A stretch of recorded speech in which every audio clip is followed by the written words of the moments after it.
Good evening, board members, cabinet, and superintendent. My name is Claudia Perezchica, and I am here speaking on behalf of my classified brothers and sisters.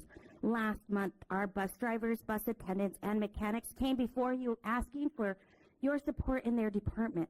They spoke about retaliation and micromanagement that continues to damage morale in your transportation department. I want to acknowledge that communication has taken place with cabinet, and we appreciate the willingness to meet and listen. We have also been told that change takes time, and we understand that. But the reality is that classified employees do not have the luxury of waiting months for adjustments. If we handled our responsibilities that way in our own jobs, we would not have a job.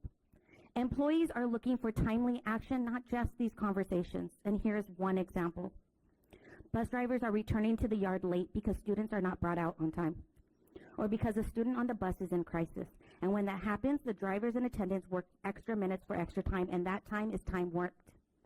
Yet employees are now being told by the director that they must complete an additional declaration form in order to be paid for that time that they worked. That form is not in our contract, and it is not in any written policy in our district. If the form is not submitted, the time is removed.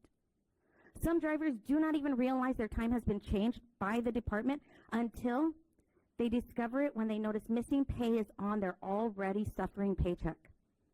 Employees must be paid for the time they work, period. Because of this practice, CVCEO is filing a grievance, and we are asking this board right here to direct an investigation into the withholding of pay for hours that employees have already worked. I also want to address our behavior support assistants. These employees were promoted into a highly skilled role and were told only 4 months later that their positions may be cut. And to make matters worse, employees were not properly notified by the March 15th deadline, if they were notified at all. Now they are asking for a very basic question. If they return to their previous classification, what will their placement be? Will they return at the same step they left, or will the year that they spent working in a higher level position count toward their experience? This should be a straightforward procedural answer. Instead, the union has received 3 different answers, and now we've received complete silence from our emails that are being sent.